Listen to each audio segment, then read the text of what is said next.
नमस्कार, मैं रवीश कुमार।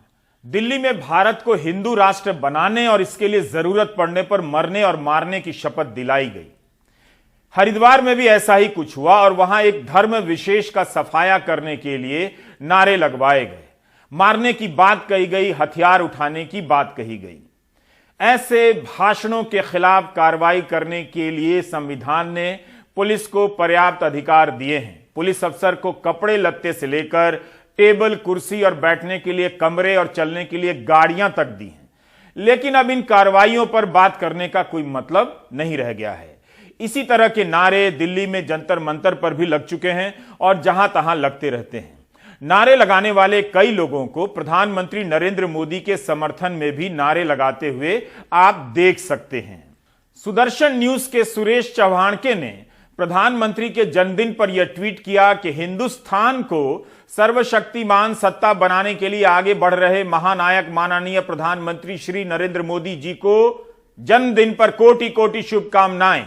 आपने बहुत कुछ किया है, ईश्वर आपको हिंदू राष्ट्र घोषित करने का भी अवसर दे, यह प्रार्थना। सुरेश चव्हाणके की प्रोफाइल में प्रधानमंत्री मोदी और गृह मंत्री अमित शाह से मुलाकात की तस्वीरें हैं। प्रधानमंत्री मोदी के समर्थन में अनेक ट्वीट सुरेश चव्हाणके के मिल जाएंगे। आपको याद होगा कि पिछले साल जब यूपीएससी के नतीजे आए थे, तब सुदर्शन टीवी ने यूपीएससी जिहाद नाम से एक कार्यक्रम किए थे। जामिया के छात्रों को टारगेट किया गया, मजहब को टारगेट किया गया, मुसलमानों को टारगेट किया गया। उस कार्यक्रम के कुछ एपिसोड पर रोक लगाते हुए सुप्रीम कोर्ट ने कहा कि यह संविधान की मूल भावना के खिलाफ है। आप उम्मीद कर सकते हैं कि प्रधानमंत्री ऐसी बातों को संविधान और बाबा साहब के सम्मान के खिलाफ बता देंगे, निंदा करेंगे। कर सकते हैं ऐसी उम्मीद।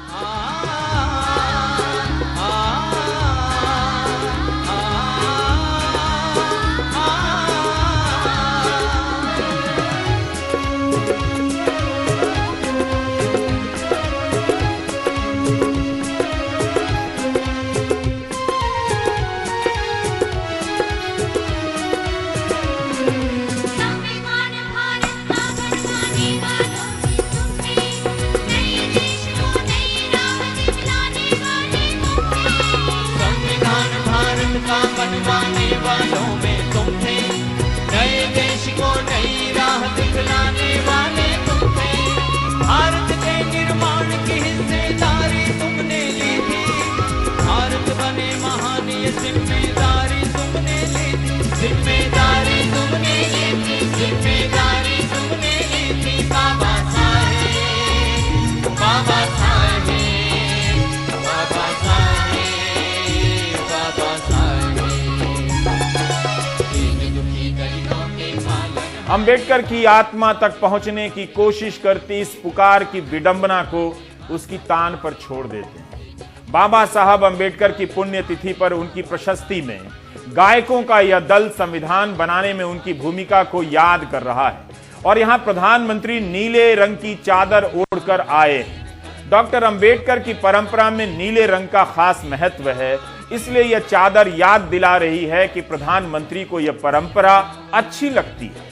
लेकिन काशी के कार्यक्रम में प्रधानमंत्री ने जिन गमछों और शॉल का इस्तेमाल किया, उनके रंग कुछ अलग है। यहां नीला रंग नहीं। जिन लोगों ने राजनीति को नेटफ्लिक्स और अमेजॉन प्राइम की तरह ओटीटी प्लेटफॉर्म समझ लिया है, उन सब के लिए अंबेडकर की पुण्यतिथि पर प्रधानमंत्री नीले चादर ओढ़ लेते हैं और काशी में गेरुआ रंग के अलग अलग भाव लिए रंगों के कपड़े में नजर आते हैं। लाल रंग भी है जिसमें प्रधानमंत्री अकेले स्नान कर रहे हैं, डुबकी लगा रहे हैं। मुख्यमंत्री योगी आदित्यनाथ स्नान नहीं कर रहे हैं। कहने का मतलब है कि हर कोई अपनी अपनी आशंका के हिसाब से इन तस्वीरों को देखकर आश्वस्त हो सकता है कि प्रधानमंत्री ने उनके हिसाब से कपड़े पहने हैं, नीला भी है और गेरुआ भी। यह वीडियो दिल्ली का है और 6 दिसंबर का है। डॉक्टर अंबेडकर की पुण्यतिथि पर संविधान की गरिमा को लेकर प्रधानमंत्री काफी गंभीर नजर आते हैं, लेकिन उसी दिल्ली में 13 दिन बाद उनके समर्थक संविधान के वजूद को मिटा देने के नारे लगाते हैं और भारत को हिंदू राष्ट्र बनाने की शपथ लेते हैं और शपथ दिलाते हैं। इनमें से एक वही है जिन्होंने प्रधानमंत्री को उनके जन्मदिन पर बधाई देते हुए लिखा था, ईश्वर आपको हिंदू राष्ट्र बनाने का अवसर प्रदान करे। विजय जय विजय जय। इस मंच पर हिंदू युवा वाहिनी लिखा है, जिसकी स्थापना यूपी के मुख्यमंत्री योगी आदित्यनाथ ने की है। मंच के पोस्टर पर मुख्यमंत्री योगी आदित्यनाथ की तस्वीर भी है और यूपी सरकार के राज्य मंत्री राजेश्वर सिंह की भी, जिन्हें हिंदू युवा वाहिनी का मंडल प्रभारी गोरखपुर बताया गया है। इसे देखकर आप प्रधानमंत्री मोदी और योगी आदित्यनाथ को इनसे अलग नहीं कर सकते हैं। आप यह भी नहीं कह सकते कि इस कार्यक्रम में शामिल लोग प्रधानमंत्री और मुख्यमंत्री में आस्था नहीं रखते हैं। यह भी नहीं कह सकते कि इन सभी को दोनों का संरक्षण प्राप्त नहीं है। 19 दिसंबर की सुबह दक्षिण दिल्ली के बनारसी दास चांदीवाला ऑडिटोरियम में यह सभा हुई, जिसमें सुदर्शन टीवी के प्रमुख संपादक सुरेश चव्हाणके ने भारत को हिंदू राष्ट्र बनाने की शपथ दिलाई। इसका वीडियो ट्वीट करते हुए उन्होंने लिखा कि हिंदू युवा वाहिनी के शेर और शेरनी हिंदू राष्ट्र बनाने की शपथ ले रहे हैं। यह कोई गुप्त सभा नहीं थी, नारों के वीडियो बनाए जा रहे थे। सुरेश चव्हाणके के भाषण का कुछ अंश हम आपको सुनाने जा रहे हैं, लेकिन पहले ही सतर्क कर देना चाहते हैं, इसमें नफरत का टोन है, साफ साफ मरने मारने की बात है। इसे हेट स्पीच की श्रेणी में आराम से रखा जा सकता है। आपको यह बताना जरूरी है कि यह भाषिए की आवाज नहीं है।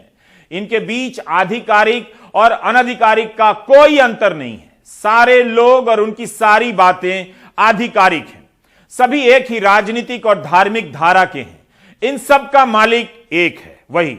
हम इसलिए यह नफरती भाषण दिखा रहे हैं ताकि दर्शकों को सतर्क कर सके। दुनिया के कई देशों में इस तरह के भाषणों के बाद लाखों लोगों का नरसंहार कर दिया गया है। सुदूर इतिहास में जर्मनी में, रवांडा में और हाल के दिनों में भारत के पड़ोसी देश म्यांमार में। अब आप इसे ध्यान में रखते हुए सुरेश चव्हाणके का यह अंश सुनिए उनके भाषण का। शपथ लेते हैं, वचन देते हैं, संकल्प लेते हैं, अपने अंतिम प्राण के क्षण तक इस देश को हिंदू राष्ट्र बनाने के लिए, बनाए रखने के लिए, आगे बढ़ाने के लिए लड़ेंगे, मरेंगे, जरूरत पड़ी तो मारेंगे, किसी भी बलिदान के लिए, किसी भी कीमत पर एक क्षण भी पीछे नहीं हटेंगे।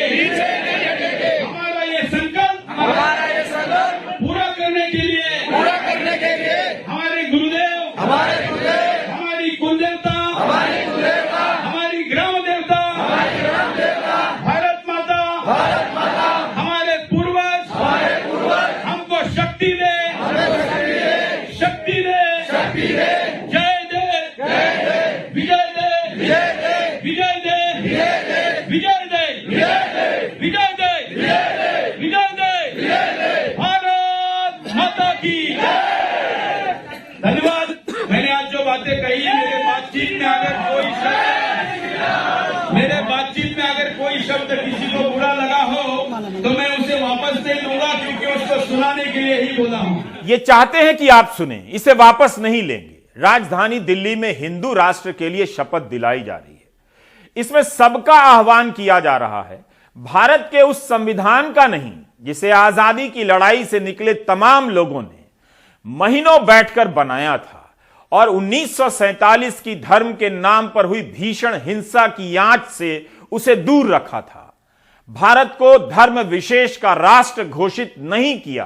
मरेंगे, जरूरत पड़ी तो। तभी मैंने एक सवाल किया कि 6 दिसंबर को बाबा साहब की पुण्यतिथि के मौके पर प्रधानमंत्री नरेंद्र मोदी जिस पवित्रता का प्रदर्शन इतनी गंभीरता से कर रहे हैं, क्या वो 19 दिसंबर के इस कार्यक्रम में शामिल लोगों से खुद को अलग कर सकते हैं? क्या कह सकते हैं कि इन लोगों ने बाबा साहब का अपमान किया? क्या बोल सकते हैं कि हिंदू राष्ट्र की बात करना डॉक्टर अंबेडकर और उनके बनाए संविधान का अपमान है? आपको याद होगा अगस्त 2016 में प्रधानमंत्री ने गौ रक्षा के नाम पर हो रही हत्याओं को लेकर साफ साफ बोल दिया था। हम यह भी बताना चाहते हैं कि 18 अगस्त 2021 की द हिंदू की खबर के अनुसार हरियाणा में सरकारी तौर पर गोरख धंधा शब्द के इस्तेमाल पर रोक लग गई है। लेकिन प्रधानमंत्री का यह भाषण 2016 का है।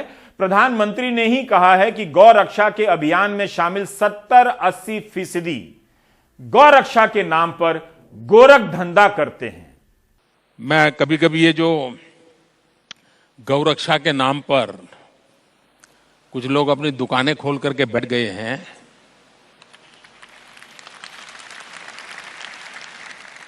मुझे इतना गुस्सा आता है। गौ भक्त अलग है, गौ सेवक अलग है। मैंने देखा है कि कुछ लोग जो पूरी रात एंटी सोशल एक्टिविटी करते हैं, कुछ लोग, लेकिन दिन में गौ रक्षक का चोला पहन लेते हैं।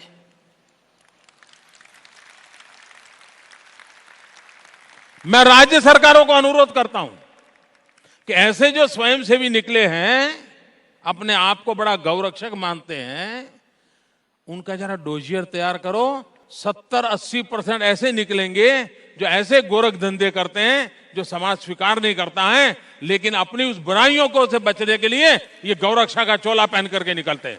क्या प्रधानमंत्री इस बार भी कुछ कहना चाहेंगे कि जो लोग धर्म का चोला पहनकर संविधान बदलने और कानून हाथ में लेने की बातें करते हैं, उनमें से 70-80% लोगों का धर्म से कोई लेना देना नहीं है। दिल्ली में हिंदू राष्ट्र के संकल्प के बाद अब चलते हैं हरिद्वार।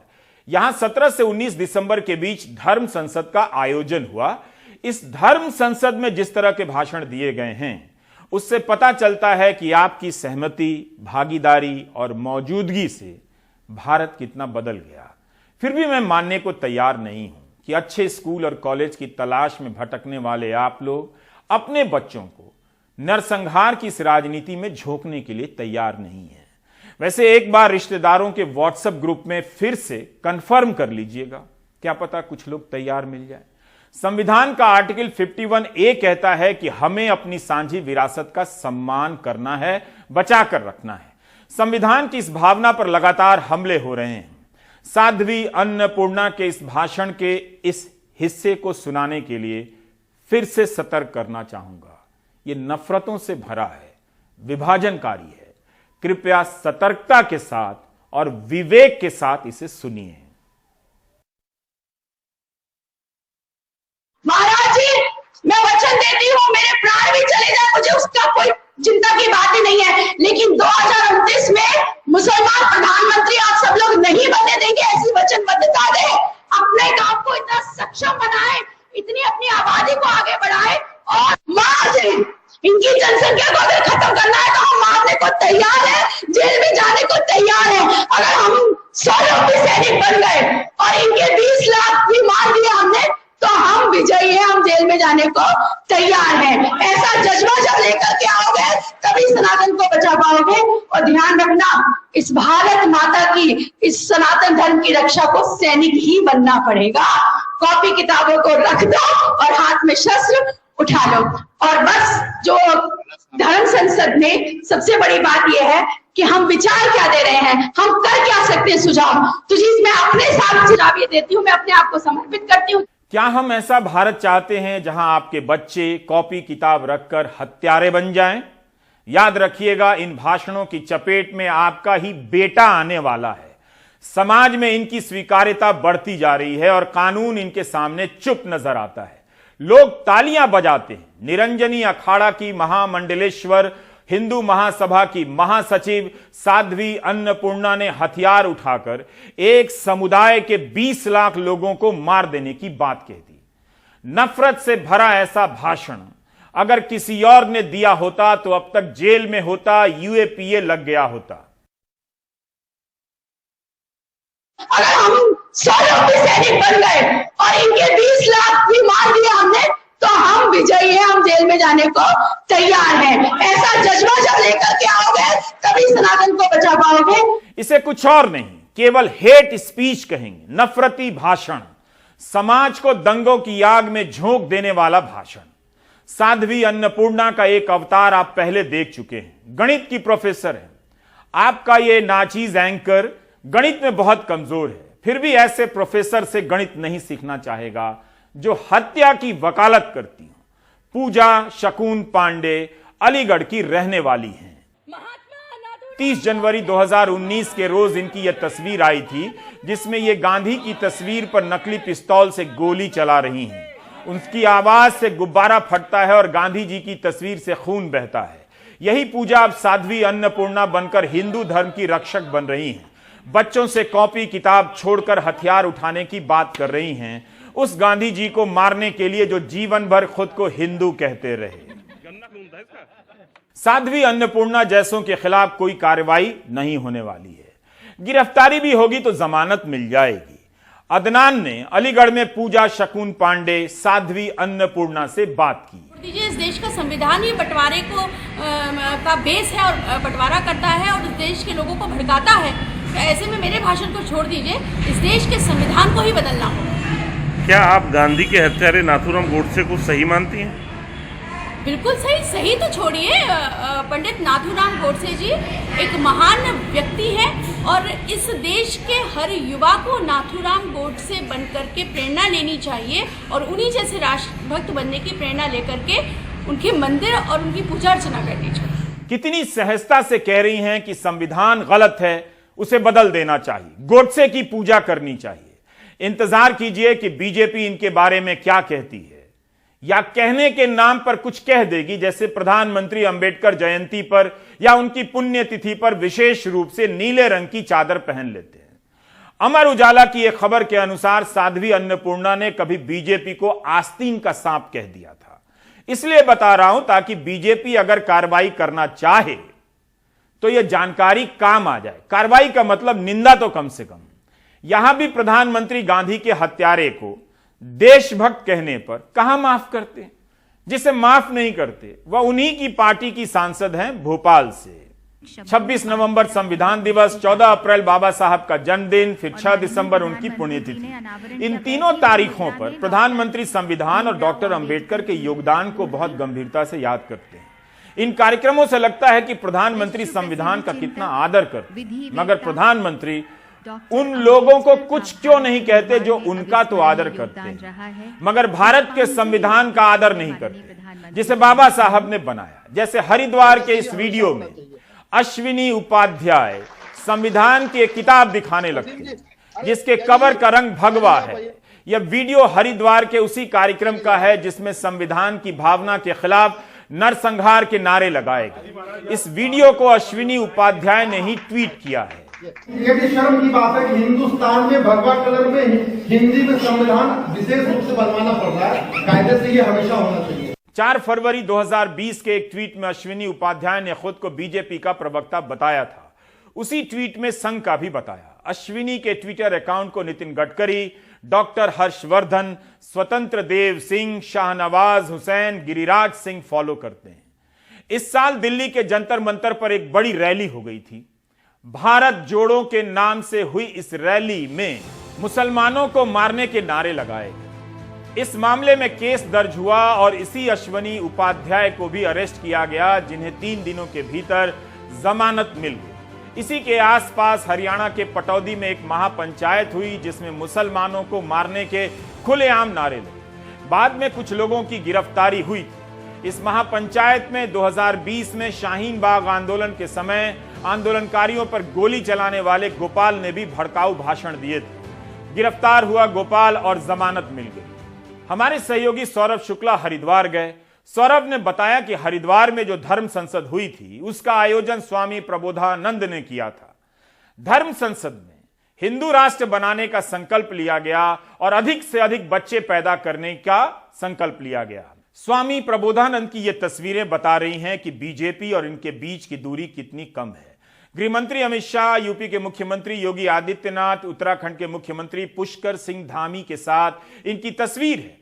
देश के गृहमंत्री 2 बड़े राज्यों के मुख्यमंत्री के साथ दिखने वाले स्वामी प्रबोधानंद म्यांमार की तरह भारत में भी क्लिंजिंग चाहते हैं।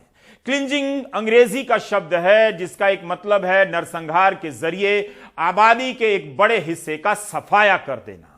म्यांमार की तरह नरसंहार चाहते हैं। नरसंहार की यह सोच सत्ता के कितनी करीब है, या ऐसे देखिए सत्ता में बैठे लोग नरसंहार की बात करने वालों के कितने करीब है। सौरभ ने स्वामी प्रबोधानंद से बात की। उन्हें अपनी किसी बात पर अफसोस नहीं, न पुलिस की कार्रवाई की चिंता है। स्वामी प्रबोधानंद ने कहा कि वे भारत के संविधान के खिलाफ हैं।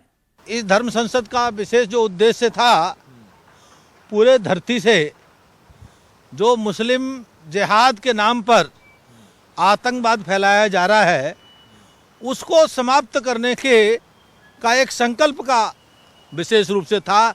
और उसकी योजना थी कि पूरे विश्व में मानवता की स्थापना करने के लिए और शांति की स्थापना के लिए बहुत आवश्यक है कि जो मुस्लिम आतंकवाद फैल रहा है, जिहाद फैल रहा है, इस पर लगाम लगाई जाए, इसको रोका जाए, इसको समाप्त किया जाए। आपको पता है सर, इस देश में कानून का राज है और आप ये सब भाषण बयान देते हैं, उससे यहाँ पर शांति व्यवस्था भंग हो सकती है। ये संविधान के खिलाफ है। आपको लगता है कि कितना ये आपका जो बयान है वो गैर जिम्मेदाराना बयान है? आपके कहने से नहीं होगा। संविधान ही हमको देता है आत्मसुरक्षा की अधिकार। संविधान तो सेकुलर भी कहता है। संविधान सेकुलर नहीं कहता, ये आपकी मीडिया की उत्पत्ति है। संविधान सेकुलर है ही नहीं, पंथ निरपेक्ष है। पंथ निरपेक्ष में अंग्रेजी में सेकुलर शब्द होता ही नहीं। आपने बयान दिया म्यांमार को लेकर के सब कुछ, उस पे आप कड़े बिल्कुल मैं उस अड़ा हुआ हूँ। हरिद्वार में यह सभा हुई। एसपी सिटी स्वतंत्र कुमार सिंह चंद रोज पहले जिले में पदस्थापित हुए हैं। उनके इस जवाब में कुछ भी नहीं है, फिर भी रिकॉर्ड के लिए दिखा रहा हूं ताकि याद रहे कि संविधान की शपथ लेकर भी संविधान की रक्षा करना कितना मुश्किल हो चुका है। सर, अभी 17 से 19 तक यहाँ हरिद्वार में धर्म संसद हुई। तमाम लोग यहाँ पर आए और उन जो लोग साधु थे वहाँ पर, यति सरस्वती, प्रबोधानंद और कुछ लोगों ने बड़े भड़काऊ भाषण दिए। यहाँ तक कि मुस्लिम कम्युनिटी को बोला मारना है, इनको एथनिक क्लिनजिंग करनी है, सबको हथियार उठाना चाहिए। आप लोग इस विषय में क्या कर रहे हैं? देखिए, पुलिस इस पे नज़र बनाए हुए हैं और इस पे लगातार हम लोग इनके बहुत ही ढंग से इस पे नज़र बनाए हुए हैं और जो भी आवश्यक कार्रवाई होगी उसको करेंगे। सर, ये इंटरनेट वायरल है, कोई अभी तक आप लोगों को कोई कंप्लेन मिली इसको लेकर के? अभी आप लोगों की तरफ से कोई एक्शन, कोई सुओ मोटो? देखिए, अभी तक हमें कोई वो इस तरह की कोई आई नहीं है, लेकिन पुलिस इस पे पूरी नज़र बनाए हुए और जो भी आवश्यक होगा उसको करेंगे। क्या यही लोग किसी और धर्म के होते तो इतनी छूट मिलती? यूएपीए नहीं लगा दिया गया होता। हरिद्वार की धर्म संसद में यति नरसिंहानंद गिरी भी शामिल थे। इनका संबंध यूपी के डासने के देवी मंदिर से है, जहां के महंत हैं और यूपी पुलिस की सुरक्षा में रहते हैं। अमर उजाला ने लिखा है कि यूपी पुलिस ने यति नरसिंहानंद पर गुंडा एक्ट लगाने के लिए 4 साल में 2 बार जिला प्रशासन के पास फाइल भेजी, लेकिन मंजूरी नहीं दी गई। इस साल 20 अक्टूबर को मसूरी थाना की पुलिस ने गुंडा एक्ट लगाने की फाइल भेजी तो नरसिंहानंद ने चेतावनी दी कि प्रशासन का घेराव करेंगे। तो 26 अक्टूबर को एसडीएम खुद ही मंदिर चले गए और उन्होंने नरसिंहानंद से ज्ञापन ले लिया। उसी शाम गुंडा एक्ट लगाने की फाइल वापस कर दी गई। यह खबर छपी है। सौरभ हरिद्वार से लौटकर डासना गए, वहां पर यति नरसिंहानंद गिरी से बात की। गिरी ने भी अपने भाषण में संविधान के खिलाफ काफी कुछ कहा था। नरसिंहानंद ज्यादा बच्चे पैदा करने की बात कर रहे हैं और हथियार उठाने की। तलवार केवल मंचों पर दिखाने के काम आने वाली है। लड़ाई में जीतता वो है जिसके हथियार शत्रु से ज्यादा ताकतवर होते हैं। झूठी बातों में बच्चों फंस मत जाना। ज्यादा से ज्यादा बच्चे और अच्छे से अच्छे हथियार, यही तुम्हें बचाने वाले हैं। हम केवल साथ खड़े हैं और वो भी कितने दिन कोई नहीं जानता। हर आदमी को अपनी लड़ाई खुद लड़नी है। हम गए पुलिस के पास, पुलिस ने बोला हमें कोई कंप्लेन नहीं मिली है, हम मॉनिटर कर रहे हैं सिचुएशन। हमने पूछा कि ऐसे जब केसेस होते हैं तो सोशल मीडिया पे साइबर टीम होती है पुलिस की, वो मॉनिटर करती है, वो सुओ मोटो कॉग्निजेंस लेकर के कार्रवाई करते हैं। उन्होंने कहा कि हम आएगा तो कार्रवाई करेंगे, पर अभी ऐसा कुछ भी नहीं है। लेकिन सबसे बड़ा सवाल है कि प्रबोधानंद के खिलाफ कार्रवाई क्यों नहीं हो रही है? हमारे पास एक तस्वीर है जिसमें प्रबोधानंद के पैर छू रहे हैं उत्तराखंड के मुख्यमंत्री पुष्कर सिंह धामी। जिनके पैर पुष्कर सिंह धामी मुख्यमंत्री उत्तराखंड छू रहे हैं, तो बताइए कैसे उत्तराखंड पुलिस उन पर कार्रवाई कर लेगी? स्वामी नरसिम्हानंद यति जो लगातार देश को चुनौती देते रहते हैं, प्रधानमंत्री मोदी से लेकर के केंद्रीय मंत्री स्मृति ईरानी के खिलाफ भद्दी टिप्पणी करते हैं, उन पर आज तक कोई कार्रवाई नहीं हुई। वो डासना में रहते हैं, डासना में जिस मंदिर में रहते हैं वहाँ पर उनको पुलिस सुरक्षा मिली हुई है। पुलिस के कई जवान उत्तर प्रदेश पुलिस की उनकी सुरक्षा में तैनात रहते हैं और उनका कहना है कि वो इस देश को हिंदू राष्ट्र बनाएंगे और हिंदू राष्ट्र बनाएंगे और संविधान से जो सेकुलर शब्द है उसको हटाया जाना चाहिए। और खुलेआम सरेआम ये कहते हैं। उनके खिलाफ लोकल प्रशासन जो है गुंडा एक्ट लगाने की संस्तुति करता है, लेकिन उस संस्तुति के आला अधिकारी वापस कर देते हैं, उन पर गुंडा एक्ट नहीं लगता है। सोचिए अगर यही काम, यही भाषण किसी और धर्म के लोगों ने दिया होता तो सोचिए अब तक क्या हुआ होता। हरिद्वार की धर्म संसद में मुसलमानों के खिलाफ तरह तरह के शब्दों का इस्तेमाल किया गया। सारे शब्दों का एक ही मकसद था, युवाओं को तलवार उठाना है, एक समुदाय का नरसंहार करना है। आप इसे केवल किसी की हत्या के प्रोजेक्ट के रूप में ना देखें, ऐसे भी देखें कि किसी की हत्या के लिए बहुसंख्यक समाज के ललबबुआ बच्चों से कहा जा रहा है कि वे हत्यारे बन जाएं। दिल्ली के जंतर मंतर पर देश भर से आए ये नौजवान नौकरी नामक भविष्य के लिए इस ठंड में ठिठुर रहे हैं। केंद्र सरकार के कर्मचारी चयन आयोग की परीक्षा 2018 की प्रक्रिया पूरी नहीं हुई। ये बच्चे गरीब परिवारों के हैं, अपनी नौकरी के लिए रो रहे हैं, मगर अन्नपूर्णा, अश्विनी उपाध्याय, सुरेश चौहान के और नरसिंहानंद गिरी इनका भविष्य कुछ और तय कर रहे हैं। इन जैसे युवाओं के हाथ में तलवार देना चाहते हैं ताकि ये मुसलमानों का नरसंहार कर सकें। इन युवाओं को हत्या की राजनीति में झोंकने के लिए हिंदुओं की असुरक्षा की कल्पना गढ़ी जा रही है ताकि वे हथियार उठा लें, हत्यारे बन जाएं। ईश्वर इस देश और इसके नौजवानों को इस राजनीति से बचा ले। हम लोग को फौज में जाना है, बट ये सब समझ नहीं रहे। फौज में जाना चाहते हो? हाँ जी, हम सब कुछ रिटर्न मेडिकल फिजिकल सब पास किए हुए हैं, बट फिर भी हमें मेरिट से बाहर कर दिया गया है।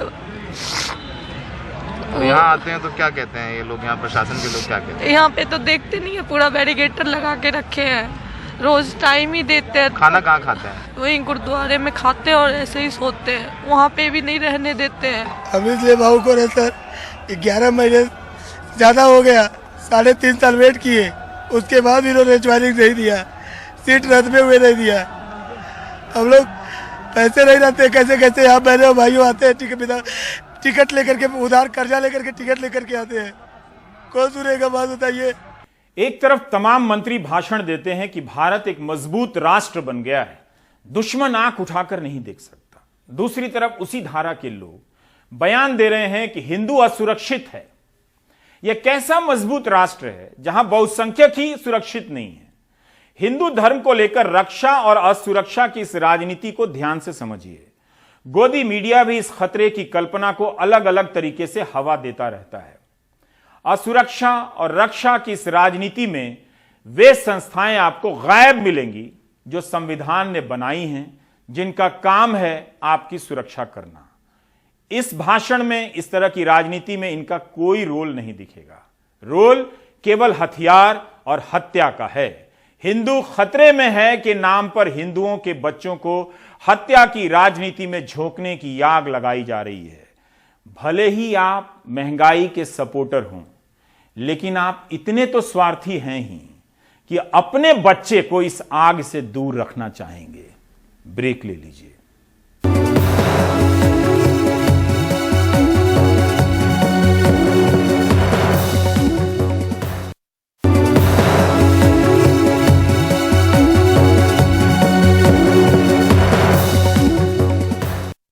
ओमिक्रॉन के कारण तीसरी लहर की आशंका तेज होती जा रही है। केंद्र सरकार राज्यों को सतर्क रहने की चेतावनियां जारी करने लगी है।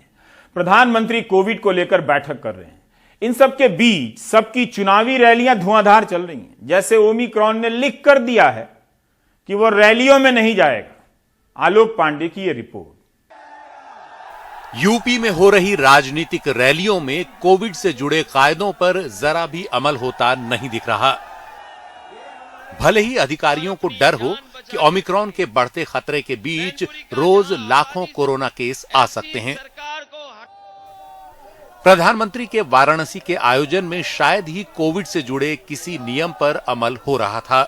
इसमें हजारों लोग बिना मास्क के शामिल हुए। सभा स्थल पर सब एक दूसरे से चिपके खड़े थे। यहां तक कि 2 घंटे के इस कार्यक्रम में कई बार तस्वीरों में प्रधानमंत्री मोदी और यूपी के मुख्यमंत्री योगी आदित्यनाथ बिना मास्क के नजर आए। ये जरूरी था कि मास्क लगा के आइए, लेकिन लोग मास्क लगाए हुए बहुत लोग नहीं दिखाई दे रहे हैं। हम उनसे जाके कह भी रहे हैं कि आप मास्क लगाइए। मास्क लगाना मस्ट है, क्योंकि आने वाला संकट मास्क लगा के ही दूर होगा। नहीं, मन में तो ऐसा था, हम तो मास्क लिए थे, अभी आपके साथ आए तो हमने निकाल दिया। बाकी मैं मास्क लगाया था। अभी और किसने क्या किया था वो तो हम नहीं, लेकिन बहुत सी जनता मास्क नहीं लगाई, बहुत से लोग नहीं लगा कर आए थे। क्या करना चाहिए? नहीं, लगाना चाहिए। क्या कहेंगे सर, लापरवाही है, हमारी खुद की लापरवाही है। मतलब ये प्रशासन को टाइट करना चाहिए सर इसके लिए। पूर्वी यूपी से पश्चिमी यूपी तक अलीगढ़ में समाजवादी पार्टी और आरएलडी की साझा रैली में भी बिना मास्क के भारी भीड़ दिखी।